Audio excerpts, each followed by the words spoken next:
One of our core values is laugh often. What we do here at Next Chapter Manufacturing has, some cases, has a very high consequence of failure, meaning if one of our parts fails or one of our customers' systems fails with our parts in it, there's a very high consequence of somebody getting injured or causing death or causing a very, very big problem. So we take this very seriously.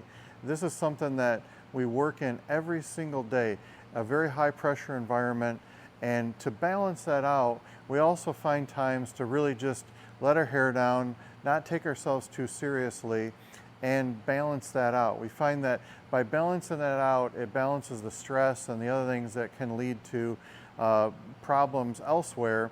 And one of the things that really drove this home is really my father. That's really the whole purpose behind this core value.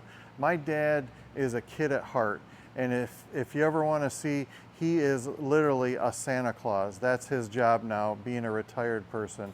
So he is a Santa Claus. He was a scoutmaster when we were kids, and this guy was always in, having the most fun, laughing a lot, and that really taught me that as you grow up, become older, doesn't mean you stop having fun and laughing often. So we put a high value on that because what we do, we take very seriously, and so we want to have a very good balance of that for our betterment and our customers' betterment as well.